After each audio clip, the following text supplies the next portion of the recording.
Hey everyone, hey and welcome back to yet another episode of Battle Rap Resume. This is your host Tom Quee. Thanks so much for listening. Before we get into today's guest, I'd just like to urge you, as ever, please follow the show at Battle Rap Resume. Please get in touch with us through Facebook, through likes, also through the Twitter, the email, battleresume@gmail.com. Check out the YouTube channel, check out the iTunes, check out any podcast feed that you can find it on, listen in your car, listen on your laptop. Just keep listening, really. I really appreciate everyone who's digging the show and getting involved. And if you do want to help out, I always say, please leave a review on iTunes. That would be greatly appreciated. But today, it's not very often that you get someone who has a 1 million view battle on your channel. And Bloodstro, I'm honoured to have you, man. Thank you, man. Pleasure to be on. No, seriously, man. I mean, you've maybe don't battle as much anymore, but you're still kind of almost a don't flop, a very well-known guy in the league. Yeah, thank you, man. Where'd you start, man? Where does it start for you? Like, what's your first interaction with battle rap? Can you remember? Yeah, I mean, the first one was obviously I remember watching came across it on MTV, right. And I remember watching Jin, and then I became hooked, and then obviously I remember him battling Professor Green back in the day, and then and then I didn't watch it for a couple of years, and I was on YouTube one day, and then I just seen a random freestyle video of O'Shea. Found it hilarious, and then came across Don't Flop, and then obviously the rest is history. I was such a big fan in them days, though. I think my first event with Don't Flop was in Derby. I think it was 2009 when Calcium Kid and Bomberman, I think they did the 2-on-2 there, and Chris Lee was battling. That was my first event. That's great. For a first event to go to, 2009 is back in the day, man. No, that's what I mean. It's funny because when I speak to the likes of Air and people like that, and we talk about obviously the old school Don't Flop, and for example, everyone knows about what happened with Analyst and the fence and stuff like that. Whenever I'm like, yo, I was there, they're like, oh shit, we didn't even realise. It's actually pretty funny how long I've been going to battling, watching battling. Do you know what I mean? Yeah, and Bloodstro, I have to ask, what is the Analyst fence thing? It's just, I literally remember turning around and he was just punching the shit out of this fence, but it was the funniest thing, and it was just... Why? Past me, not 100% sure. It was funny though. Right. But do you know what I mean? There's so many little stories like that when people don't realise that I was there, because obviously at this point I was just a fan. Obviously no one would have known who I was. True. Yeah. And, see, the first real battle time you get in is kind of, mid-2011. So before that, from 2009, were you going to loads of events? Yeah. I was travelled up to London a few times. I can't remember. No, I didn't go to the one in Scotland. Right. And then I was at the Manchester ones every event. So when, obviously, the first to the test started, I was at when O'Shea battled Definition. I was at that event. Sensor and Redza, Susan Blizzard. I was there. And what was the could you put any words to how they events feel different these days back to then? It's just it's a lot bigger scale. I remember someone asked me about it once, and I'll say to you now, Don't Flop went in stages to the meteoric rise into the meteoric place where it is now, because now for me, it's one of the best in the world. And I know I'm biased, but when you look at the talent pool and all the other people, I genuinely see it as the best because the content alone is crazy. The very initiative, do you know what I mean? They take chances with stuff which other battle leagues wouldn't necessarily do, and you know what, it pays off. And as a fan, for someone who's stepped back from battling now, it's actually good to watch. So but the events haven't changed much, just the level. I think the level of battling's got a lot better. I love them days, you know what I mean? Yeah. The fashions have changed for sure, I'd say, Bloodstro, which is quite interesting to see the way people, I'm thinking especially of that O'Shea Definition event, everyone's just kind of in tracksuits and stuff and sportswear, and now Don't Flop has a bit more of a kind of, post-grime hipster edge to it, I suppose, in a certain way. It changes with the tides. And what is it that made you want to get into battling then, to take the leap? At this point, I was obviously Manchester's quite a big when I was coming up, it was quite a big a grime era, and obviously I did my grime music when I was younger and stuff like that, and it was just something where I just thought to myself, I'll kick myself if I don't actually throw myself in there and do it. Yeah.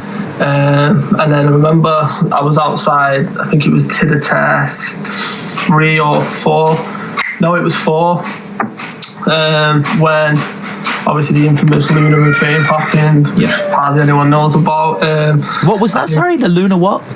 Lunar C. Oh yeah, that was his first battle, right? Yeah, but that's what I mean. Like, hardly anyone knows that story, but I remember like seeing bits of that. I think the Scots came over. No, it was to the test 3 actually, because the Scots came over, and it was like Frisko was battling, Diligent Fingers, another Manchester head.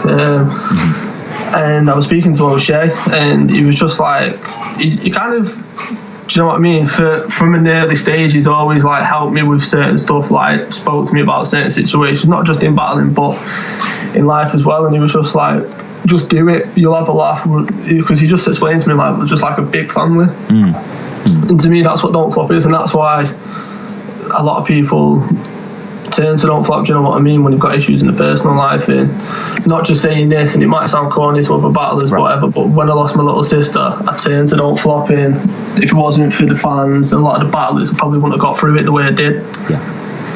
No, that's good to hear, man. That's really good to hear. And you know, the first battle then with Fame. So ironically, you both battled Fame, you and Lunar.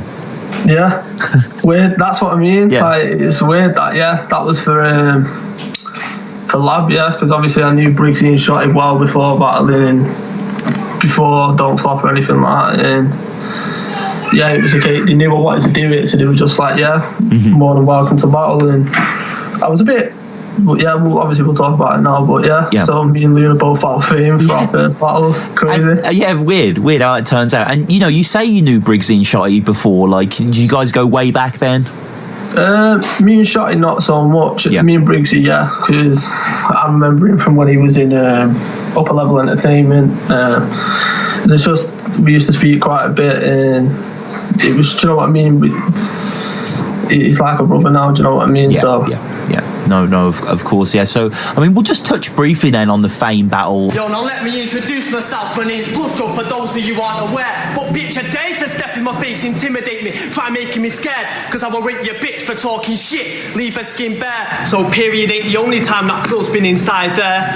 Now when it's one-on-one. It's at a league that I wasn't really aware of, that early league. What were they called again? It was the League Quarantine. So the league was actually called League of Advanced Battlers, so it was a league which Shotty and Briggsy owned. I think the first event they had the likes of the Immaculate over. That was when Shotty first battled Disaster. They had events like that, and then obviously they did one just for the tryouts. And originally it was meant to be Flex Digits and Shotty as the main event, but that didn't happen, so then O'Shea and Shotty ended up battling at the same event. And I remember that one. That was And I mean, how did it feel for you then, like taking that step first in the ring, spitting your bars like for the first time with an audience? It was weird because obviously in them days, with grime particularly, when I'd release music, it'd go on to my MySpace, you know what I mean? So you never really got to see like people's firsthand what they thought of what you create and how you said the certain words, you know what I mean? So it was very, very different. And you know, I'm an honest man, do you know what I mean? Like, I had the minor stumble in the third round. There is a story behind that, but I mean, to be honest, I thought I did better in that battle than I did in the Don't Flop debut, which is very disappointing, because I thought I had myself 2 up, and then obviously with the choke, it's hard to give me the battle, do you know what I mean? But I thought the first 2 rounds, especially the second round, it's probably the most creative thing I've ever done. And talk us through that second round then, Bloodstro. I think it was a couple months before I actually did a track, and I did the beat that I had was a remix beat from a US producer, and it was the backing beat to obviously Eminem's Stan. I remember listening back to the song one day, just as I was writing for the battle, and it was a case of try and be as creative as possible. So I thought, you know what, I'll take the angle of I can remember the first couple of lines, but I can't remember exactly how I worded it, but it was kind of like mirrored to that, but aimed at fame, and I thought it went down quite well, to be honest. Yeah, no, and interesting, these videos as well, they have the kind of border around the whole thing, like the sponsors and stuff. Yeah, so it's kind of old school mid 2011 sort of steez. And I mean, what was the story then with the choke in the third? You said there was a little tale behind it. So originally, when we were getting ready to battle and stuff like that, Fame was stood where I was originally stood, so most of his boys were behind me, and then for some reason Fame ended up going on to the other side, so I had two of his boys behind me. And then I can remember during as I was starting my third round, I can hear him saying something to Fame, and at this point Disaster and Swave 7 first came out. Right. And at this point I was a big Disaster fan. I remember watching it, and I remember him saying something to the guy in the crowd, so in my head I went, do it. And as I turned to do it, I was like, nah, it's a terrible idea, you just started, don't do it. Turned back round, Lion's gone, and I was like, oh no. Yeah, I mean that was quite brave of you, quite reckless. It's genuinely, it's one of, I just, looking back now, it's like, why would you even think about doing something like that? Yeah, but I mean, why not, right? No, that's what I mean. To be honest, I wish I would have followed through with it, and because do you know what I mean? It would have been entertainment value, and it'd been pretty funny to watch. But instead, you just see me just wanting the ground to swallow me up for about 40 seconds. And with this battle, was this battle released and then you got the Lunar tryout, or was it kind of the same time? Or no. So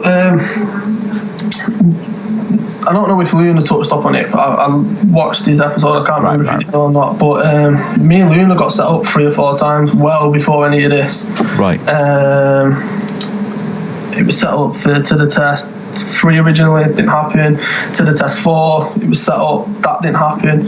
And then at this point, I got obviously offered the Fame battle. So that, not even exaggerating, the second round I had for Fame was something I actually originally thought of for Luna, but because I thought that battle was never going to happen, I just used it for this one.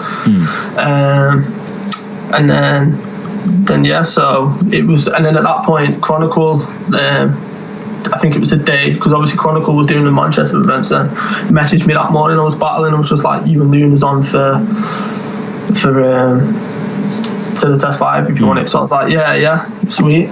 And you'd seen him versus Fame. Were you wary? I mean, was he good versus Fame? I don't what I feel like there's I'm snitching or anything, but it's obviously it's not been released. There's a reason it's not been released. It was I think it was a similar thing to me. I just think that the occasion got to both of them, because I remember a few stumbles. I don't think Luna stumbled that much, but it just wasn't a good watch, you know what I mean? Mm-hmm. From what I remember, it was outside, because obviously it's not the Luna everyone knows, you know what I mean? I mean, Jesus, you know exactly the Luna now, do you know what I mean? Biggest name, one of the biggest names to ever come out of the UK in battling. But yeah, I remember watching it, and the cocky me came out when it got confirmed, and I remember watching his performance against Fame. I was just like, yeah, it's obviously I regret it now. Looking back, it's a stupid move, but at that point I was just thinking, yeah, this could be a decent little debut for myself. So and I mean, like I say, 1 million view battle, which is, I mean, that must be crazy, right? Just that 1 million people have watched this, it must be mad.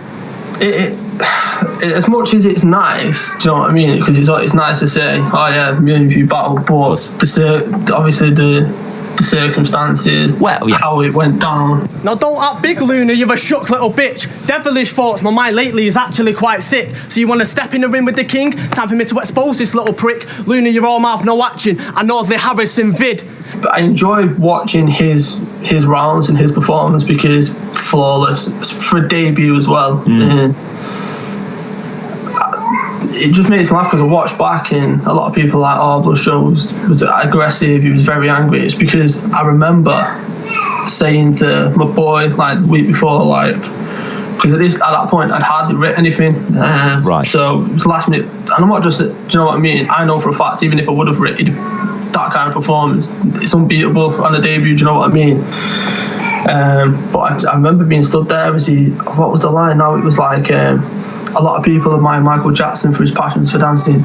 You admire Michael Jackson for his passion for child harassment. I remember hearing that, and I was like, oh no, Brian.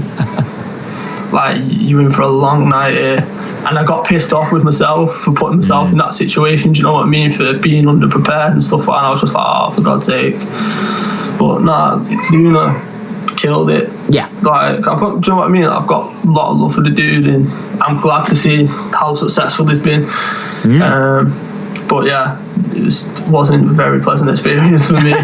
No, and I mean, this is vintage Lunar, isn't it? This is obviously his famed debut on the Don't Flop stage. The whole used to be in a crew called Grime Squad. You have an imagination barrier. Just your album, you got an album out called Did Not Match Any Documents. At least that's what Google said. Google said. Yeah. Which is really nice. I mean, it's a very, it's classic of an era sort of performance. Interesting that you scream in his face, you're in Manny now, lad. Yeah. Diligent Fingers did it a couple events before, because it was it was like a Manchester thing, do you know what I mean? So it was like, and I remember speaking to him, he was like, yo, do it in your battle. And I did it, and then fucking hell, the amount of people that literally events afterwards, that's all they'd hear is, you're in money now, lad. Just stuck, do you know what I mean? Typical Don't Flop fans and stuff like that. But yeah, I watched that back and it's like, yeah, it's cringy. Yeah. You big up the Manchester scene. All Bradford had is a rugby team. I mean, that's pretty good. Well, there's a couple of things I like in there, but obviously all of it, and rightfully so, gets overshadowed by Lunar's performance. And do you know what I mean? I appreciate that, because you look for a debut, and for me, the best and I've said this before, the best debut battle, as in like battle competitiveness, was Double and Dialects. Yeah. But I think the best breakout tryout will always be Lunar. So, I mean, like I said, it's nice to have a few battle. I just wish it was in better circumstances. But I mean, regardless, man, it's just the folly of youth, isn't it? It's a fun thing to look back on. It's crazy to be part of it. I mean, yeah, that's what I mean. I was only 17 at the time as well. Just turned, so obviously I was young. That's crazy, man. I didn't realise you were that young. Yeah, that's what I mean. No one realises, and that's what's funny. I was very, very young, and obviously it comes across how immature I was at certain points in it. But it's fun to be a part of. No, and there's some good stuff in your second. You talk about him chatting birds in the club, constantly mentioning you're a battle rapper. Come to an event sometime. Maybe I'll let you say body bag after. You know what? That was actually one of my favourite things. Yeah. Which he said in the battle. Yeah. And he got back with reaction as well, surprisingly. No, it was funny, man. It was a good line. And the second round sees, excuse me if you said this in the Fame battle, I can't quite remember, but the birth of the catchphrase, the see more in the life than I've seen in see more in a night than you've seen in your life. Yeah. And like, that is your thing now, isn't it? That's like an iconic Don't Flop phrase. Well, and someone said it to me at an event the other month, and we were arguing about it, because I don't see it as being like one of the biggest catchphrases in battling, do you know what I mean? Because it's weird to say that, but I can't remember who it was, but like, no, like, this is one of the biggest catchphrases, like, it's one of the most recognising Don't Flop when you look at it. And I was like, actually, thinking about it, probably could be. Because, you know what I mean? Everyone's seen it, everyone references it. I mean, I think after that, about 15 battles, I heard it referenced in. It was just crazy. Yeah, I want to find all the battles that it's referenced in and edit a video on the channel, because it has been reused a ton. I remember it was in Definition Jefferson Price. I can remember a couple, but not all of them. But it's just weird when I hear it. It's like, Jesus. Yeah, well, I mean, we got a few here. We got Pen Game Death Note is obviously another big Don't Flop one. I'm a Monstrosity. It's quite a good slogan. Some people said I wasn't going to show up. Yeah, Chill Villain. That never really caught on, but Showman Levels. Yeah, Jay Short. Yeah. Briggsy's obvious. Briggsy's one. Raptors one. You can get a hole in your face. Yeah. But it's more. But you know what I mean? Like, all very good catchphrases. But I've seen more in the night than you've seen in your life. Is something which everyone, at some point would have said. It is as a joke at an event or in an actual battle. It's mad how big of a reaction it got. Yeah, well, I mean, I think especially because it was 2011, so it was just kind of, it's embedded. A lot of the catchphrases I just quoted were maybe a bit more recent, but yeah, that one especially has been around. Still going. Yeah, it's your legacy, man. It's crazy. Isn't it on t-shirts? Yeah, I'm going to have it on my tombstone soon. I can just imagine it. I've seen more in the afterlife than you've seen in your current life. Yeah. Didn't O'Shea wear a shirt with it on, or someone did? Yeah, Ocean is Charlie Clips battle. In his Charlie Clips battle. That's brilliant. Yeah, he does, doesn't he? And as if to date this era of Bloodstro, the judges, are great. I mean, obviously Kruger is one of the judges there. He says Luna gets it. Obviously, he's always going to be there. But two guys that we don't see in Don't Flop anymore. Mickey's there, judging. Yeah. Mm-hmm. He says he's still ducking a job. He's still unimplissled, thankfully so. He gives it to Luna as a strong debut, which you can't really argue that. And Bloodstro, Jefferson Price is there. Yeah, crazy to see him there. Miss Jefferson. Have you spoke to him since the incident? Once, but obviously he's got a family now and stuff like that. So I think he's, rightfully so, he's well away from the scene. Do you know what I mean? But now it was. Jesus, yeah, I think Tenchu judged it. Kruger. It's just fun to see all these faces there. And I mean, how did you feel after? Even despite the loss, I mean, still must have been quite a rush to be on Don't Flop. Yeah, it was. I mean, and with the greatest respect, Don't Flop wasn't as big as it was then. Do you know what I mean? Because then this is what I was saying about Don't Flop went in stages. So you had obviously O'Shea Dirtbag Dan. Yep. For me, one of my favourite battles to watch, because it was something which started me on wanting to actually battle. Then you had O'Shea Flex Digits from, I think that was the first birthday, but love that battle, obviously the infamous shit on the shark line. Yeah. And then you had the To The Test series, which helped push Don't Flop in a good direction. Then me and Luna, then you had Blizzard and Mark Gris, and then you had Shotty and Arsenal, and then bam, Don't Flop's in the stratosphere, and it's, do you know what I mean? And then it started to look at as a recognisable force, which it was anyway. I just don't think it got the respect it deserved, but then it went up in the stages, and then, like I said, I don't think there's a league better. And it must have been mad, like, you were Luna's tryout, and then Luna, rocket off. But this is what I find funny, is you look at them days, if you were to get 30k on a tryout, you've made it and you've done well. Yeah. Like, not, do you know what I mean? And then 50k would be like, great battle, and you've smashed it, do you know what I mean? But that'd be more like the O'Sheas who get that, Flex Digit, Sensor, 10 shoes, do you know what I mean? So I remember just saying to one of my mates, remember me and Luna were talking about it just after the battle, like, if this hits 20 to 30k, we'll be really happy. And then now look at it. Yeah. And interesting, at the end of the Luna battle, you call out Bowski. Bowski's then your next opponent on Don't Flop. Was that planned? Yeah, so what happened was, like I said, Cron messaged me the morning when I battled Fame and basically said that me and Luna were set up. Then that got switched for some reason, and it was meant to be me and Bowski for To The Test 5. Right. And then Bowski actually rang me one night as I was writing, just started writing for him, and he just said, look, we'll do the battle definitely, but I've just been offered O'Shea. There's no way I can turn it down. And I just said to him, I said, you'd be stupid turning it down, because obviously it's O'Shea. At that point, yeah. Osh is the face of Don't Flop, and I just said, yeah, you need to take it. And then me and Luna got reconfirmed. So I just wanted to make sure the battle was definitely going to happen, do you know what I mean? And he encouraged it. He said, call me out. I wasn't going to do it until I got to the event, and he said, are you doing it? And I went, no.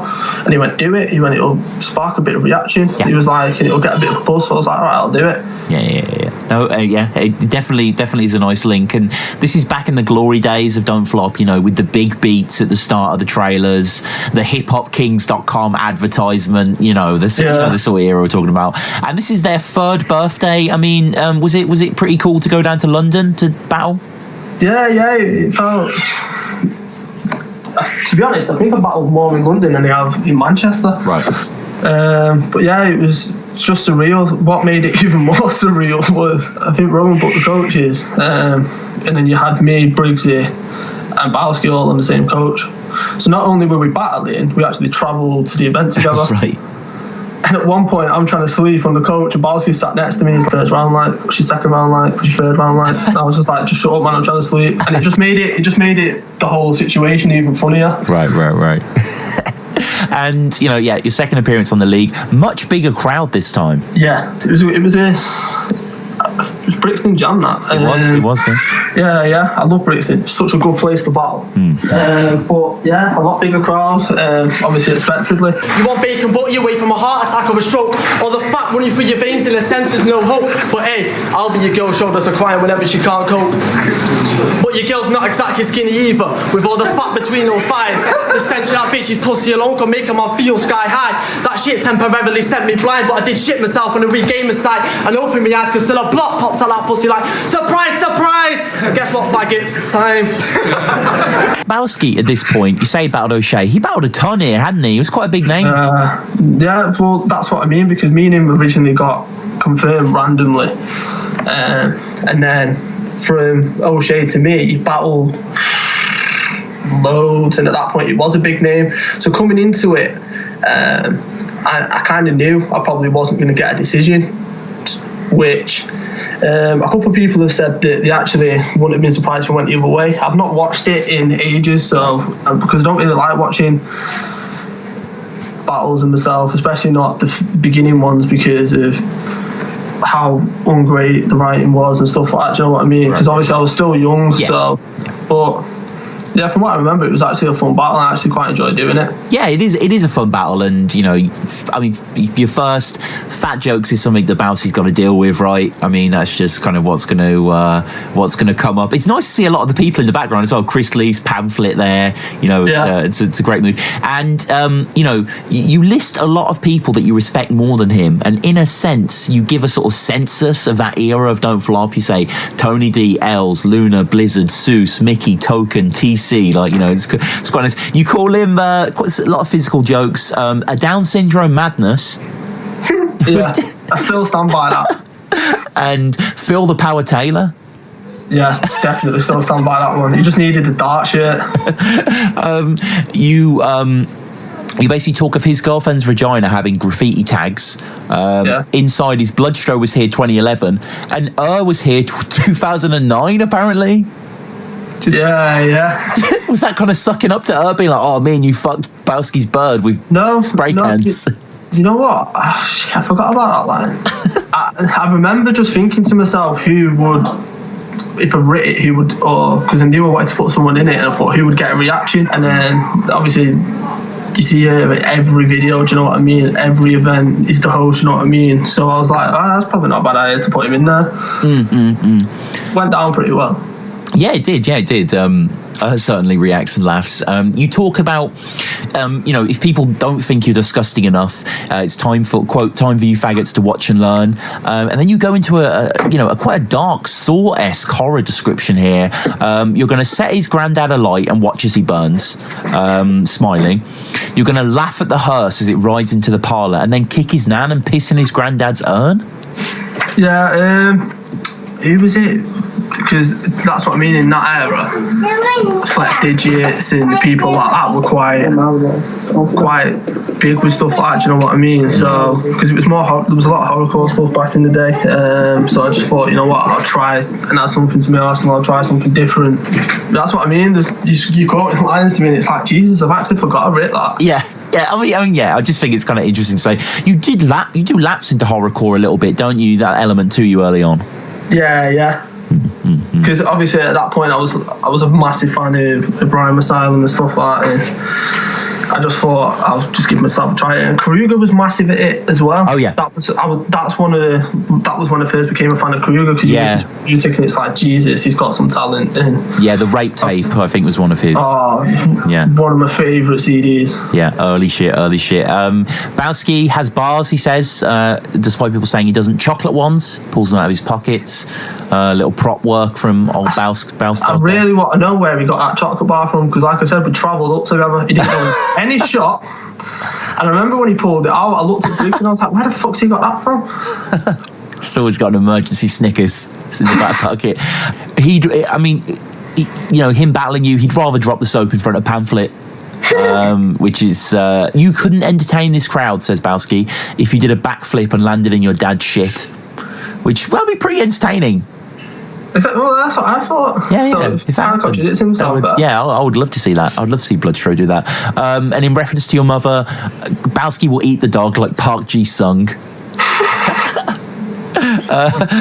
This is kind of vintage Bowski, who definitely, I feel, the first is probably his weak around. He heats up towards the end pretty well. And, Bloodstro, there's a lot of these concurrent, thematic ideas in Battle Rap that people seem to just echo each other. And one of them is, if you're facing a guy who's overweight, you do lots of multis of food. You will eat pancakes and that sort of thing. But, I mean, we all, he's one bacon butty away from a stroke, you say, which is, it hits quite hard.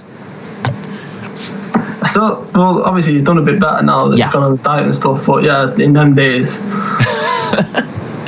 And, you talk about basically his girl and you kind of go inside her and then jump out of a pussy like surprise, which is quite an image. Just Bloodstro just popping out. And then quite a funny end that I really like. You go, guess what, faggot? Time. Yeah, because that was another thing. Back in them days, a lot of people would just go... And then you think, oh no, they're joking, and they go, time. And then it got a bit of a reaction. So, because obviously I wanted to try and have a stronger performance, and I wanted to perform a lot better than I did in the Lunar one, I just thought I'd try different things, and some of them paid off, some of them didn't. I knew it was going to be a risk, but it was one which I kind of had to make.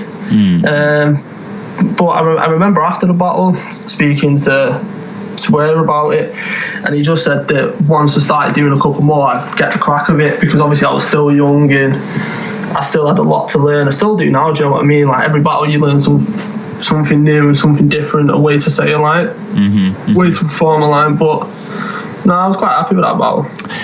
Bowski in his second talks about you wanting one of his shirts and you expecting it to be free. Is that true? No. Why would I don't think a Bowski shirt would fit me. No, I mean... even now. No, sorry. I mean, one of the Baus Dog shirts, he had his own, brand. Oh, no. No. Okay, yeah. And then in your third, you basically sort of talk about, his flow being outdated and the times changing, like the tournament. People would rather vote for a stand-up comedian with jokes than someone with bars. And, Bloodstro, this is kind of preempting more of the Big J content. You go for the shock value in some ways. You just witnessed this Mank crash and burn like the Munich air disaster. Which, I mean, that element to your writing, is that something you like to make people think, oof? Now you've mentioned it, and obviously the Big J one, it looks like that, but you know what? I didn't even put that link together, to be honest. No, not really. It was just, it was something that came up, and I just thought the metaphor suited quite nice, do you know what I mean? So... And it kind of linked to him, do you know what I mean? Big United fan. But yeah. No, sure. And in his third, Bowski's probably, this is probably his funniest round, actually. Basically saying, how has your career not ended? When my battle drops, I get bare friend requests. When yours drops, you get defriended. Unfriended. Yeah, I remember that. It's a good line, that. And that was personally one of Bowski's favourite lines. Yeah, it's a great line. That's a great line. And then he has this kind of he sort of talks to you on the level, because obviously there's a bit of an age difference between you. He's a senior. He's like, what have you seen, lad? I've seen your dad bomb your brother, your sister suck his cock. I've seen your dog shit on your mother and you lick it off. I mean, it's Bowski stuff, but it hits hard, man. Gets a lot of laughs there. Yeah, because in them times, you know what I mean? For me, I always look at it as just the start of the golden era. Actually, the golden era was just before that, but a lot of them times jokes were so good. Do you know what I mean? And you could win a battle just off a couple of decent jokes, and that's kind of what I alluded to in the second round. But I think it'd have hit harder if a Tony D would have said something along them lines. You know what I mean? Yeah. But I thought his third round was a very strong round from what I remember, and it's a shame that people didn't get to see the other camera angle of me absolutely wetting myself, because I was enjoying it because it was so funny to listen to. No, it was he did very well there. Yeah, that was a great Bowski performance. And Pamphlet thinks Bowski took it. YTV, I'm not quite sure who that guy is, bigs up Bowski's later rounds, and Verb T concurs with the both of them, really. So I mean, again, without the elusive W on Don't Flop at this point, were you you getting, you know, I don't know, testy or? No, not really. And it's obviously a lot of people would want to go 2-2, but you look at who were battled. Do you know what I mean? Bowski at the time was one of the biggest names that don't flop. Lunar left Earth with his performance. So at that point, I kind of, after the Lunar one and I knew that Bowski was next, I didn't expect to go into it and get the win. I just wanted to put on a good performance, a lot better than what I did, and I felt like with every battle I progressed in some way. Do you know what I mean? So I looked at it like that. And, you know, Bloodstro, a lot of people won't be aware of the next battle that I want to touch briefly on. It's only got 6,000 views, but it's a hell of a lineup. It sees ADP and Frisko versus you teaming up with Soul. Now, drum and bass nights are fucking shit. They are, because there it doesn't matter about the lines that you spit, because the crowd is so high on speed and ecstasy that they won't even remember it. So I'll make you take your veins. Drum and bass round here. How you gonna rap? Ain't no drum and bass round here. Just your gay sex and mum jokes spreading like a playground here till it's like a fucking playground here. Yo. How did you and Soul become a team? Me and Soul are very, very close outside battling. Right. If you look, when Soul made his first King of the Dot debut, obviously I had troubles in my personal life, and he actually shouted me out and just said, and he dedicated that battle to my little sister, do you know what I mean? Right.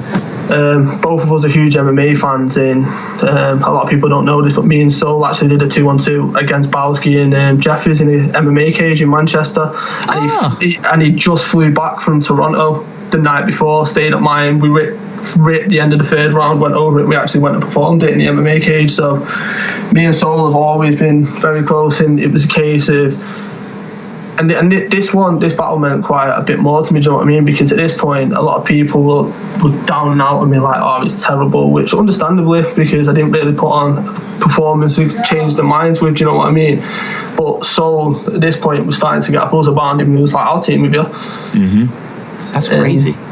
And it was a good battle. I mean, massive crowd, and against and Eddie P and Frisko had just come off the 2-on-2 Lunar in.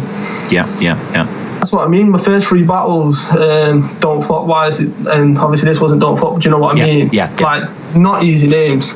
No, and like, I mean, how did you find adapting to the sort of 2-on-2 partnership sort of dynamic?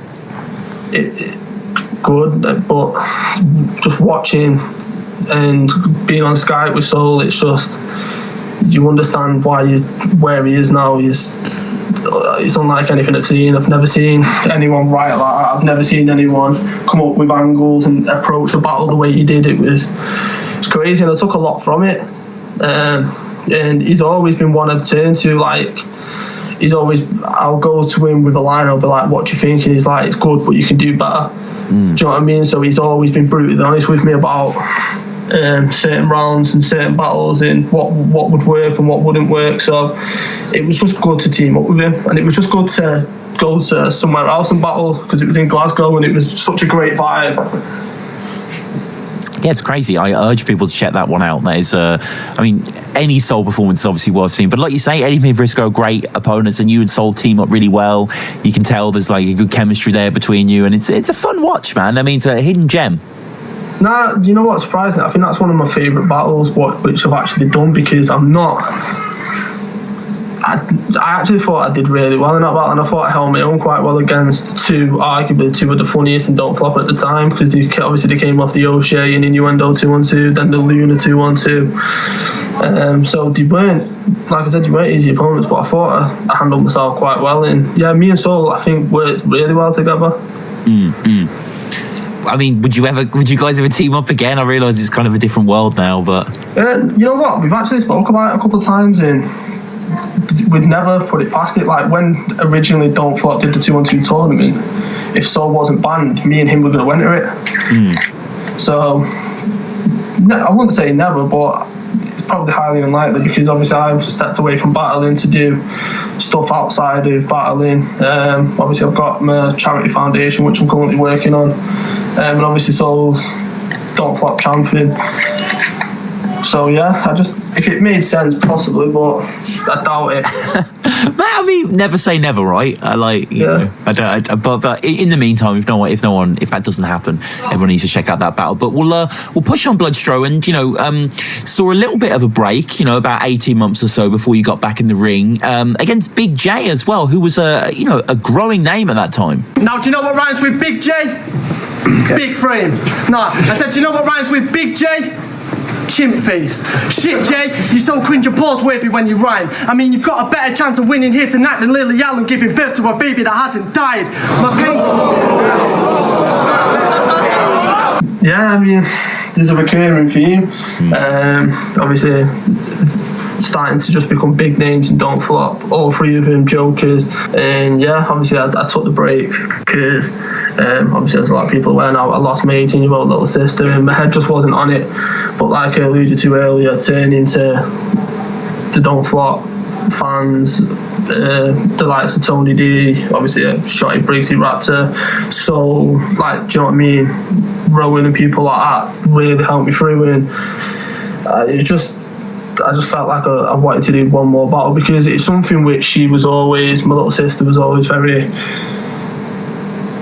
do you know what I mean? Like, she was always proud of me no matter what I did, and she wanted me to do well in something, and she loved the battle. Like, she actually really enjoyed battling, so she'd get quite a big buzz of the fact that her friends would know that I was on Don't Flop. So it was kind of one for her. Do you know what I mean? Yeah. No, completely. And Big J, his writing style. How are you preparing for that? It was strange because originally we got booked for the 5th birthday weekend, either the pre-party or the after-party. I think it was the pre-party, when Soul was meant to battle Old English there, but then obviously a few cancellations, and Soul ended up being moved to the actual day of the event, which crazy battle outside. Him and Old English were just slugging it out, and then it was the same one when Willsy battled P Soldier, but then Big J couldn't make it, family issue, so I didn't think it was ever going to happen. And then I had 2 rounds ripped, something like that, and then 3 days, when was it now? About 2 weeks before, I can't remember what event it was for, but Yunnan was meant to be battling Old English as the main event. Yunnan couldn't make it, so then Bam messaged me, was like, do you and Big J want to do it? You can be the main event. So it was quite surreal, do you know what I mean? Looking at my path through Don't Flop, and suddenly I've got a main event to kind of save a card. I was like, yeah, I'll do it. Yeah, it's. I mean, I remember when this battle popped up on the card, and it was just everyone was like, "Oh, okay, like it's kind of an interesting one." Obviously, through the Lunar battle, you were just gifted this. I don't want to say mythic, but you know what I mean. You had a bit of reputation. It wasn't just Bloodstro. It was like, oh shit, this guy's got views and kind of known from back in the day and that sort of stuff. And what I like about this battle, Bloodstro, is you take it too far at times. Not in a bad way or anything. That's just kind of the style of the verses. But you're very ironic as well. You say in the first, "I sincerely need to apologise. This here is about to be the most awkward battle of all time." Yeah. Which is not, I mean, did you feel you needed to adopt that a little bit, or? Yeah, because I seen the irony of it, do you know what I mean? And I seen a lot of people's reactions, and I thought I'd be stupid not to take that approach. And do you know what I mean? Because I was a fan of Don't Flop myself, and I've stood in their shoes when battles or battlers weren't that great, do you know what I mean? Mm-hmm. And I just thought it just makes sense to approach it the way I did, and yeah, that actually got a really good reaction. I remember saying it, and then a lot of people were like, yeah, I can understand. Yeah. You say it's going to look good on the demo channel. Only time I heard Big Bang was when it started Evolution. I actually really like that. Yeah. I actually really like that. You do a math serious bar, but you admit it's played out, which is, you got to do that. You say, he has O'Shea's jokes with Bowski's swag, which I guess kind of, you understand that. Mm. And Jay obviously is seasoned by this point and does well. Chokes a little bit here and there, doesn't seem that prepared. No, it was quite a bad joke, that, to be honest. From what I remember watching it, and I was just like, wow, I didn't expect that. Yeah, he kind of like puts his hands on his face and goes, "Oh, come on, man!" Like, he's clearly, it's not just a little slip up or whatever. And then your second is probably the round of the battle. Maybe I think he definitely gets the most reaction, the most enjoyable. You talk about Hulk attention seeking behind him at the start. You start calling him out and stuff like that. Pretty bullshit. because if you watch Big J before that battle, Hulk was always, so for example, the 2-can battle, Hulk stood behind him, cheerleading. I can't remember the battle before that. Hulk stood behind him, cheerleading, and I knew Hulk was going to be stood behind him. So I thought, you know what? I'll address it because it was starting to irritate me. As much as I didn't have a problem with Hulk at the time, I was just like, can you not come to a battle yourself and just actually battle someone without having a cheerleader behind you? I appreciate that. That was it was just quite a nice way to start it. It's a bit different of an intro, and you talk about, you know, a demon awakened. He has a chimp face, Big J, which I guess, I never really thought of it that way, but I suppose some thumbnails might betray that similarity. Better chance of Lily Allen giving birth to a baby that hasn't died than him winning. Yikes. Yeah. Tony D in the background is shocked. Do you know what? I can't. It's not that one, but it might be the line after. You actually, if you look behind me, there's a girl and she's got her hands over her face and she's like shaking her head, but she's trying not to laugh. You know what I mean? Right. And just seeing them reactions, because let's be honest, no one really expected me to put up a fight against Big J. So I thought, all right, then I'll go out my way to prove people wrong. So at this point, I had a point to prove, and and then was the following line the whole you and your cheap slag, the only role model your fucking kid has? Yeah, because at this point he was all over the place battling, do you know what I mean? And I knew he had a daughter, so it was like I remember the whole scheme was like pen game, death note, spelled ink on the pad, pen game, less dope. Honestly, it's whack. And this was one thing he always did as well. He always talked like in a Jamaican accent. I was like, why are you talking? Or why is it every battle that he like, what a bumper clap, bro? Like, you're trying to be black. It's like, this man doesn't feel comfortable in his skin that he has. You're like 30 now, Jay. Let me give you a hand. You need to wake up from this don't flop dream of you becoming a champ and realise you've got responsibilities as a dad, so it's time to pull up your pants, start acting like a man, because you and your cheap slag are the only role model that little kid fucking has. And it went off. I never ever expected that reaction. When huge low blows, you can hear Ark saying, that's the funniest one, because I remember, I can't remember if they panned this camera to me or not, but I remember looking at Ark and I could just see Ark shaking his head, laughing. I was just like, low blows out here. Always big up Ark, but this was a great round, actually. I have to say, like, you know, can't take anything away from this round. Really impressive delivery through this on here. And then in your third as well, you reference, all the people that basically he's battled, Villain, Shuffle, Bam, Marlowe, and you ask, why are you battling me? Which is quite nice. Yeah, I just felt like I had to take that approach, you know what I mean? Because he battled them, and I was like, why would you take this battle with me? Like, you've been battling some of the biggest names in Don't Flop. Go battle another big name in Don't Flop, not me. We get some legends on the judging. We get, Wilsey, Tony, G-Dash, Soljitsu, Tally, and Big J takes the win. Was that fair for you? I think if his third round wasn't as strong as it was, because here's the thing, he choked in the first round, so neither of our first rounds were great, but because of the choke, I felt probably I should have edged it. I felt like I clearly took the second round, so at that point I had me 2 up, but then when you listen to Jay's third round and he's talking about a midget mum, it's just one of the funniest things I've stood in front of. Where he's talking like your mum wears armbands in the bath and stuff like that. It's vintage Big J. And I remember, like, you can see me laughing, which was, I think the fans finally got to see that I had a sense of humour. Do you know what I mean? So at that point everyone thought I was dead serious, but I was creasing up during his third round. No, it's a good watch, man. And the next thing I want to talk about, great thing that you were part of, that the Royal Rumble. Alright, let me diss this fella with it. Oh, is that a copper bird? Do you want a little mini umbrella with it? Listen, we're tight with the rhymes. Hit him with the right. Tight with the rhymes. Hit him with the right and the right. You're battling me. It's the best night of your life. And I've seen more in the night than he's seen in his life.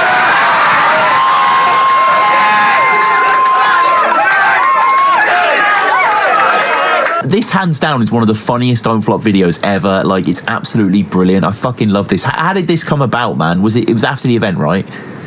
So, yeah, it was after Checkpoint. Obviously, I jumped in. I stayed at O'Shea's the night before we travelled to Checkpoint. Me and the girl I was with at the time actually drove to Checkpoint. And then, obviously, I jumped in Big J's battle, which was quite a funny moment for me. because he rang me with the idea, and I was like, yeah, I'm down, because I knew at this point it'd be one of his biggest battles, and obviously with it being Lunar, I thought such a big event, Lunar's return, and I knew that me jumping in some kind of way would get a reaction. Yeah. At first, it was going to be me spitting a full round against him, and I was like, no, because as much as the round would have been good, I didn't think it'd hit hard, you know what I mean? I was like, just keep it short and simple, and then we came up with the idea of that, so that got a good reaction. Obviously, Lunar took it well. Such a funny moment in the battle, and then the next day we were at the event, and it was when Shocks battled Koj, crazy battle, and me and Osh were just like, we'll do a 2-on-2 freestyle. Well, Osh was like, we'll do a 2-on-2 freestyle, because on the way to the event, we actually filmed a call-out video to like 2-on-2s, like, yeah, if you want a 2-on-2 battle, just let me know. And then we got there, and it was like, are you down? And I was like, don't really freestyle, but yeah, I'm up for it. I made a tit of myself in my debut once, might as well just carry on the legacy. So I was like, yeah, let's do it.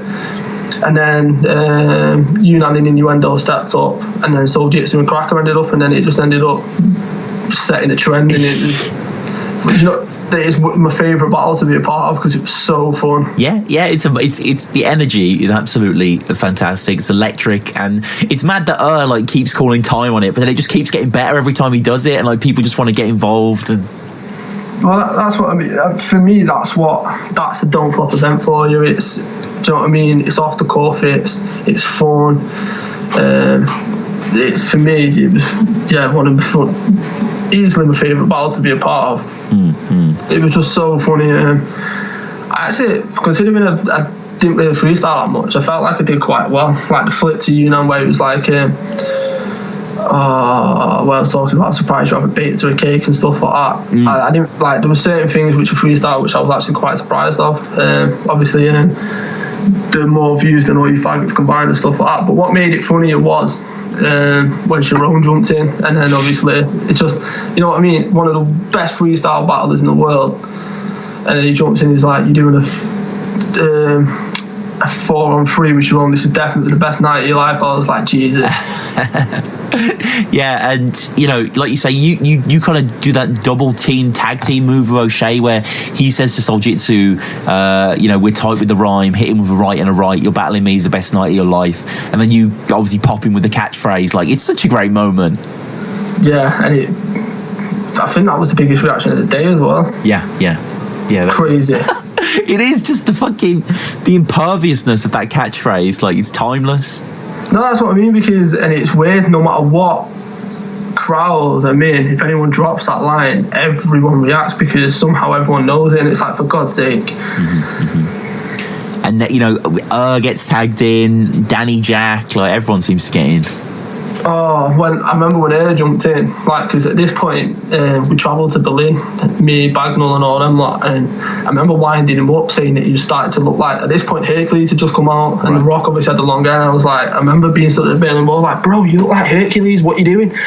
I was like, put the muscle on, you look like Hercules, and we're winding each other up. So as soon as he came in, I was like, definitely dropping the Hercules line. And then I remember me and Danny Jack had the jumper on, and we stood next to each other, and he was like, you rap together, you two wearing that, worst look for Don't Flop ever. And I was like, oh, come on, man. And I was like, because it is, do you know what I mean, easily one of the best freestyle battles in the UK, if not the world. And it was just good to, because obviously I remember watching him with the WRCs and stuff, so it just felt weird him being stood in front of me and battling, do you know what I mean? But yeah, like you said, it was so fun.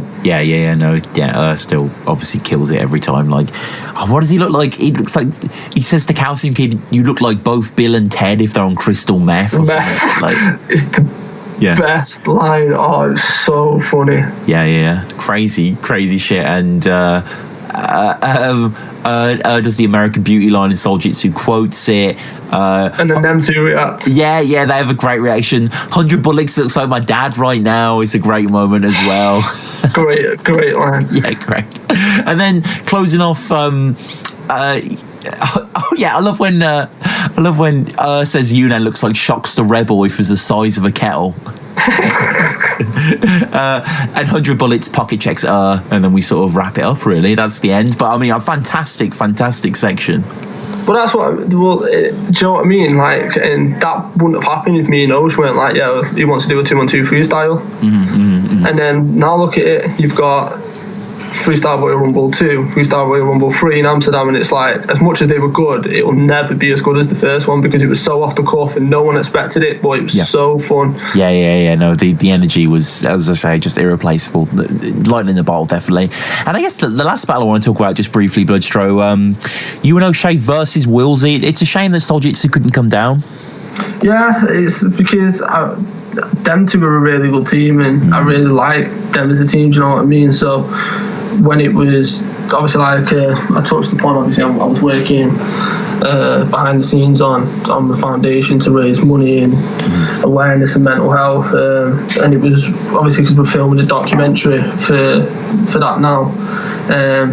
The actual Red Line picture approached me, was just like, oh, it'd be good to have you battling and get a bit of exposure for the documentary. So at that point, a message Briggsy, was just like, me and Osh down to do a 2-on-2, set it up, and then obviously it got confirmed, and it had just been such a fun battle, and it was a shame because he pulled out on the Thursday morning, and we were battling on the Saturday. Now a lot of our angles and a lot of our lines were tailored to both of them, so I had to quickly travel up on the Thursday night and rewrite about 2 rounds, which was a shame, do you know what I mean?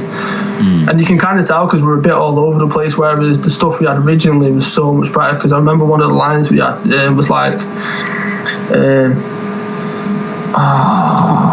how did it go now? We were talking about what they looked like, and it was like, they look like Keenan and Kel. No, they look like Tony D and Locksmith. No, they look like Joker Star as well. And the nose was going to come in like, no, we're not saying all of yous look the same. And I jump in and be like, but all of yous look the same. But we had like lines that I catered all the way through it, and it was quite good the way we were going back and forth. So it was a shame that he couldn't make it because it'd have been a good battle.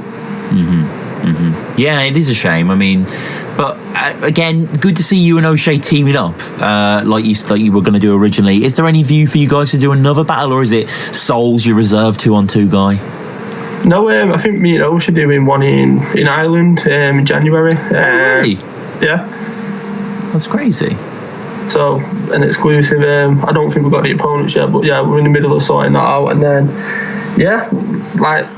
Do you know what I mean? I'm very close with Osh, and obviously Flossie, and I stay at their house quite a lot. I go to the caravan with him, which is an experience in itself. Considering I started off as a fan, and then you look at how, do you know what I mean? Like, he's someone I can just pick up the phone to, and if I've got a problem, I'll ring him, and he'll just, do you know what I mean? He'll just give me the advice. Same with Flossie. But yeah, it was, and plus, I was a huge fan of O'Shea. Like, I wouldn't have found Don't Flop if I wouldn't have found that freestyle video with O'Shea and Sprungy in like late 2004. So it was one which I always wanted to do. Like, I had like a bucket list, you know what I mean, of what I wanted to do when I started battling. One was to get a battle over 30k, done that, and the other one was a team with O'Shea, done that. So yeah, it was a pleasure because he's just such a legend. Yeah, no, it's mad that you guys have teamed up, and like, you know, clearly you get on really well, and there's a good chemistry between you and stuff like that. Like, and you versus Willsey, like, it's great that O'Shea just kind of rags on you for a bit at the start. It was, when we started writing it, we wanted to have the perfect like beginning, do you know what I mean, to let people know like, oh yeah, we understand this is a bit of an uncomfortable, weird situation at Bloodstro's team, and we've arguably the greatest of all time in O'Shea, but just bear with us, it'll work out. And we had 4 or 5 different ways of writing. Like, one of them was like, I had to accept this battle because otherwise this motherfucker. No, I had to accept this battle because this motherfucker started stalking my house, stood outside with a sign saying 2-on-2, let me know if you're down. We had like loads of stuff like that, and we just thought it would be a good way to approach the battle, and it actually worked out pretty well, do you know what I mean? Yeah, totally. It's interesting watch. I mean, same with the audio of that event, slightly marred it.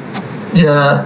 But I mean, you know, these things need to be, you know, practiced and stuff like that, and you can't be helped sometimes. So, I mean, Bloodstro, are you... actually, where's your name from, sorry? Why are you called Bloodstro?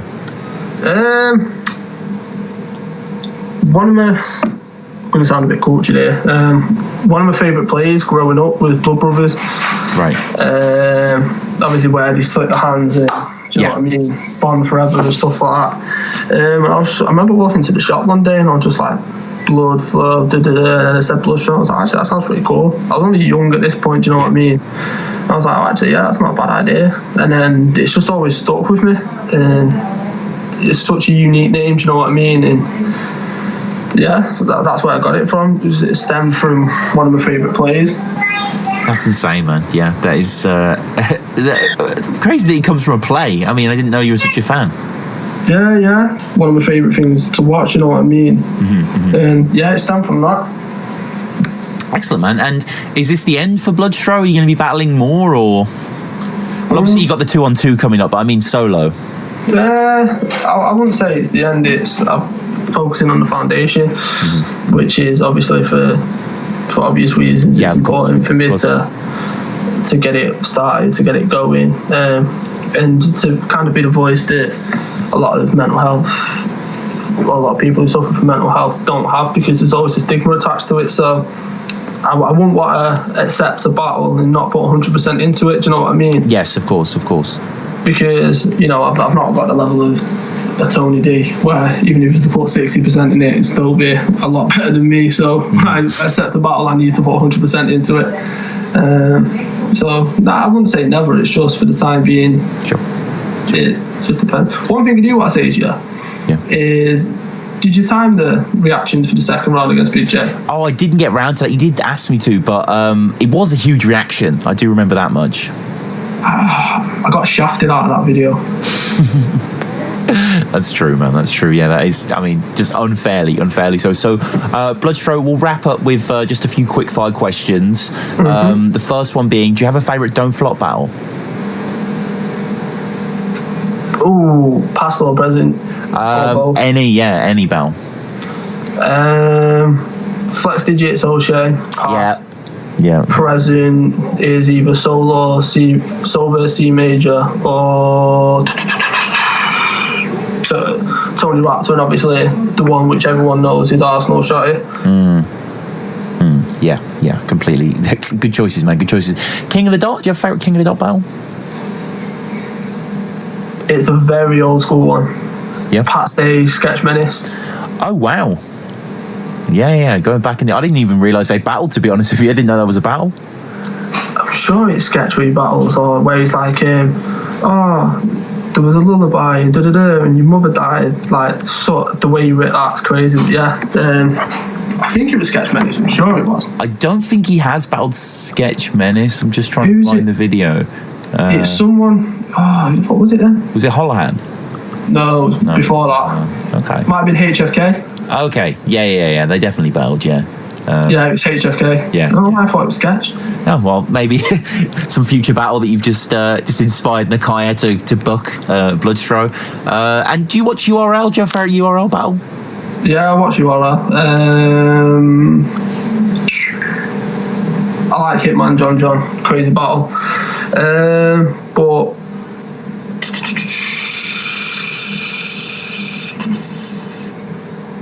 who did math battle at the First Summer Madness? I'm trying to think.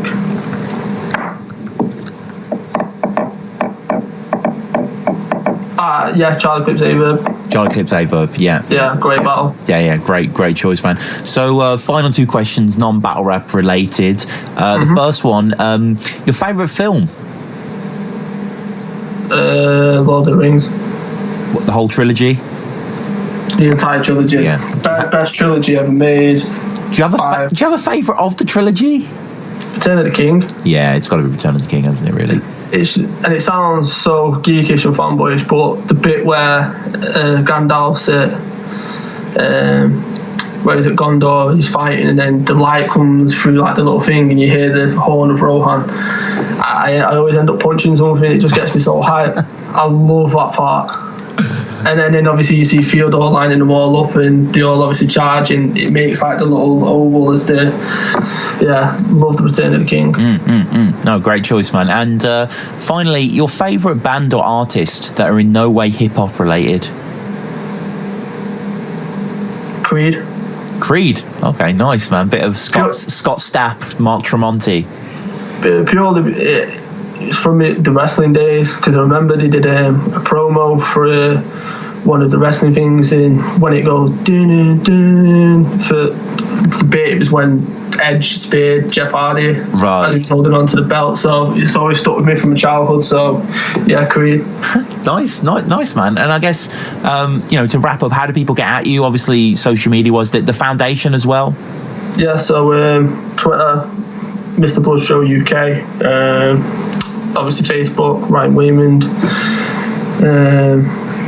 and then Instagram at Mr. Bloodstro, and then the foundation's the Alicia Wayman Foundation. You'll find it on Facebook currently, in the middle of sorting the website out and all the other stuff. But yeah, so if you want to feature in the documentary at any point, direct message me, let me know, and we'll get it sorted.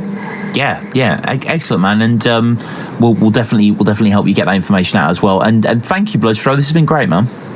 Anytime. Thank you.